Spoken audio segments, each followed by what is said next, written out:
Dear students and my fellow viewers, I welcome you all. So आज के इस lecture में here I am going to discuss with you the Ohm's law. Ohm's law को आज हम इस lecture के अंदर पढ़ेंगे. So Ohm's law को समझने से पहले एक important cheese which I think that's relevant to this Ohm's law, that's electric circuit. Electric circuit हम थोड़ा सा या इसका concept आपको होगा आपने अपने लोअर क्लासेस में ये डेफिनेटली इलेक्ट्रिक सर्किट के बारे में पढ़ा होगा. तो इलेक्ट्रिक सर्किट को हम जब डिफाइन करते हैं तो we simply say that it's a closed path along which an electric current flows. यानी एक ऐसा रास्ता है, क्लोज्ड पाथ है जिसमें इलेक्ट्रिक करंट फ्लो करता है. तो इस इलेक्ट्रिक सर्किट में हमें ज़्यादा से ज़्यादा बैटरी होती है या सेल होती है. Battery is a combination of हम कहेंगे जिसमें बहुत सारी सेल्स होते हैं. तो सेल के अंदर मतलब सेल सिंगल ही होते हैं जिसमें एक पॉजिटिव और नेगेटिव टर्मिनल होता है, लेकिन बैटरी के अंदर बहुत सारी सेल्स होते हैं. तो यहाँ पर हमने एक बैटरी ली है, इस बैटरी को हमने कनेक्ट किया है एमीटर के साथ, इस एमीटर को कनेक्ट किया है यहाँ बल्ब के साथ, इस बल्ब को यहाँ पर हमने एक स्विच के साथ कनेक्ट किया है. यानी ये जो हमने ये क्लोज्ड पाथ बनाया, यानी एक बंद रास्ता है यहाँ पे. This is here termed here as electric circuit. आपकी जानकारी के लिए जैसा मैंने बोला था, वोल्ट मीटर डिवाइस होता है जो पोटेंशियल डिफरेंस को मेजर करता है. यहाँ पर मैंने एमीटर का जिक्र किया. तो एमीटर एक ऐसा डिवाइस है which is used to measure the electric current. यानी जो इलेक्ट्रिक करंट को मेजर करे उस डिवाइस को हम बोलते हैं एमीटर. तो this is here the electric circuit. ये इलेक्ट्रिक सर्किट है, ठीक है. ये आपको समझ में आ गया that this electric circuit is basically a closed path along which an electric current flows. So हमें बेसिकली ओम्स लॉ के बारे में पढ़ना है. तो सबसे पहले जानेंगे कि ओम कौन था. George Simon Ohm was born on 1787 and he died on 1854. इसका टोटल लाइफ स्पैन है. He found the relationship. तो उसने एक रिलेशनशिप देखी किसके दरमियान, between the current I flowing through a conductor and the potential difference V across the terminals of a conductor. So George Simon Ohm ने एक relationship discover की थी करंट और पोटेंशियल डिफरेंस के दरमियान, ठीक है. यानी कि जॉर्ज हम कहेंगे कि George Simon Ohm he found the relationship between the current I flowing through a conductor and the potential difference V across the terminals of a conductor. वो रिलेशनशिप उसने देखी क्या, वो उसने क्या देखा वहाँ पर, क्या किस चीज़ को फाउंड किया वहाँ पर, उसी का नाम बाद में पड़ गया ओम्स लॉ. तो जब हम ओम्स लॉ को डियर स्टूडेंट डिफाइन करते हैं तो हम सिंपली कहते हैं it states that electric current flowing through a conductor. यानी जब इलेक्ट्रिक करंट फ्लो करता है किसी कंडक्टर में, दैट में बी ए मेटेलिक वायर, यहाँ पर हम लिख सकते हैं metallic wire is directly proportional to the potential difference V across its ends provided its temperature remains the same. So Ohm's law को जब हम डिफाइन करते हैं we simply say that it states that electric current, यानी electric current I जो होता है flowing through a conductor, जो किसी कंडक्टर में फ्लो करता है, that is directly proportional to the potential difference across its ends.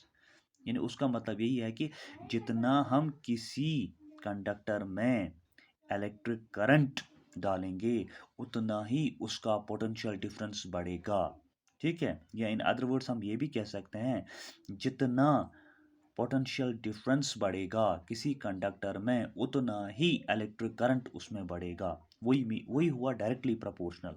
यानी जितना इलेक्ट्रिक करंट बढ़ेगा उतना पोटेंशियल डिफरेंस भी बढ़ेगा. यही हमें ओम्स लॉ कहता है.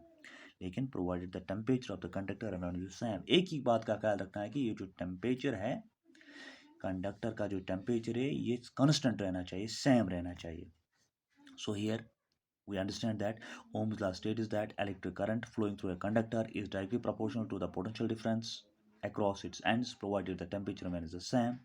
या हम इसको हम बता सकते हैं that is this V is the potential difference, this is directly proportional to I. तो ओम्स लॉ यही कहता है कि potential difference is directly proportional to I. V is the potential difference, I is the current, और V is equal to IR. यहाँ पर मैंने कहा V is equal to IR. इस प्रोपोर्शनलिटी को हमने हटाया तो हमने इज इक्वल साइन लाया. सो V is equal to IR और V by I is equal to R. ये जो R हमें यहाँ पे निकला, इस R को हम बोलते हैं this is here A proportionality constant. So this R is here A proportionality constant for the given metallic wire. यानी जो हमने कंडक्टर लिया था, मेटेलिक वायर ली थी, तो it is a proportionality constant for this very material, for this very metal at a given temperature, and this is called resistance. इस R को हम क्या बोलते हैं? This is termed as resistance. resistance क्या होता है? अगर हम इसका लफ्ज़ी माने रुकावट, जब हम resistance में इसको डिफाइन करते हैं इलेक्ट्रिक करंट, तो हम सिंपली बोलते हैं it is a property of a conductor to resist to oppose a flow of charges, यानी ये चार्जेस को फ्लो ही नहीं होने देता है, ये आपको याद रखना है। तो क्या सीखा हमने ओम्स लॉ में? ओम्स लॉ में हमें यही सीखा that electric current flowing through a conductor is directly proportional to the potential difference across its ends. यानी V is directly proportional to I, RV is equal to IR, or V by I is equal to R. ये R है क्या? This R is a proportionality constant for the given material at a given temperature. ठीक है, इस R को हम क्या बोलते हैं? This is here termed as resistance. तो रेजिस्टेंस को हम डिफाइन कर सकते हैं। रेजिस्टेंस एक ऐसी प्रॉपर्टी है किसी भी मेटल की, ठीक है, बाय विच इट अपोजेस और it resist the flow of current. तो इस डायग्राम को हम थोड़ा सा देखेंगे यहाँ पे। देखिए डियर स्टूडेंट्स, ओम्स लॉ में हमें डायग्राम बनानी पड़ती है। तो यहाँ पर मैंने एक मेटेलिक वायर लिया है, ये जो आप देख रहे हैं, this is here metallic wire. इस मेटेलिक वायर को मैंने यहाँ पे कनेक्ट किया है इन पैरेलल वोल्ट मीटर के साथ। जैसा कि मैंने पहले बोला था, जब हम इलेक्ट्रिक पोटेंशियल पढ़ रहे थे, मैंने बोला था वोल्ट मीटर एक ऐसा डिवाइस है which is used to measure the electric potential, ठीक है, और इसको हम कनेक्ट करते हैं इन पैरेलल सर्किट में। जब भी हम इसको कनेक्ट करते हैं तो किस में कनेक्ट करते हैं? इन पैरेलल, दैट मीन्स इस वायर के ये पैरेलल में है। तो दिस इज़ वायर हियर, इसके साथ मैंने यहाँ पे क्या कनेक्ट किया है? Volt meter. वोल्ट मीटर के दो साइड होते हैं, एक इसका पॉजिटिव टर्मिनल और नेगेटिव टर्मिनल। तो इसी तरह इस मेटेलिक वायर को यहाँ पर हमने कनेक्ट किया है, दैट एमीटर, ठीक है, और इस एमीटर को यहाँ पर मैंने कनेक्ट किया है बैटरी के साथ। फिर है स्विच, और यहाँ पर एक और हम सिंबल कहेंगे जो इलेक्ट्रिक सर्किट में इस्तेमाल होता है, जिसका नाम होता है रियोस्टेट। इसको हम बोलते हैं वेरिएबल रेजिस्टेंस, यहाँ से हम रेजिस्टेंस को चेंज कर सकते हैं। तो this is here the diagram of Ohm's law. ये हमें ओम्स लॉ की डायग्राम है। तो यहाँ पर बैटरी है, एमीटर है, उसके बाद मेटेलिक वायर है, उसके बाद इन पैरेलल हमने वोल्ट मीटर को कनेक्ट किया है, एंड दिस इज़ रियोस्टेट। अब देखिए होता क्या है, as soon as the switch, ये जो बीच में स्विच है, जब हम स्विच को ऑन करते हैं, जब हम करंट को ऑन करते हैं यहाँ पर, as we on the switch, ठीक है, as the switch is on the electric current flows, electric current flow करता है इस सर्किट डायग्राम में, इस इलेक्ट्रिक सर्किट में। तो electric current flows from positive towards the negative terminal, तो यहाँ से इलेक्ट्रिक करंट जाएगा, एमीटर उसको मेजर करेगा। तो इसमें क्या होगा? इसमें पोटेंशियल डिफरेंस क्रिएट हो जाएगा। तो जब इलेक्ट्रिक करंट इस मेटेलिक वायर के थ्रू जाएगा, तो यहाँ पर पोटेंशियल डिफरेंस जो होगा that will be shown by the volt meter, वो हमें दिखाएगा। तो जब हम इलेक्ट्रिक करंट इसके अंदर जब फ्लो होता है, तो जितना इलेक्ट्रिक करंट हम बढ़ाते हैं उतना ही इसके अंदर पोटेंशियल डिफरेंस बढ़ता है।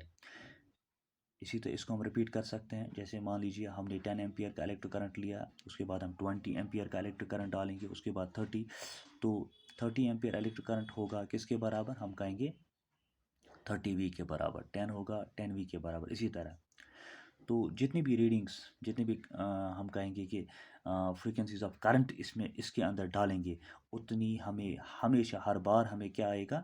जितना इलेक्ट्रिक करंट होगा उतना ही पोटेंशियल डिफरेंस होगा, ठीक है। तो जब हम इसका ग्राफ ड्रा करते हैं dear student, between this potential difference and the electric current, what we found that it is a straight line. This straight line here shows that, graph के मुतालिक आपको पूरी जानकारी होगी, जब ग्राफ स्ट्रेट लाइन होती है, यानी जो जिन दो चीज़ के दरमियान हम इस ग्राफ को ड्रा करते हैं, तो वो हमें ये दिखाता है कि ये चीज़ भी बढ़ रही है, ये चीज़ भी बढ़ रही है, यानी जितना पोटेंशियल डिफरेंस बढ़ेगा उतना करंट भी बढ़ेगा, या हम कहेंगे जितना करंट बढ़ेगा उतना पोटेंशियल डिफरेंस भी बढ़ेगा।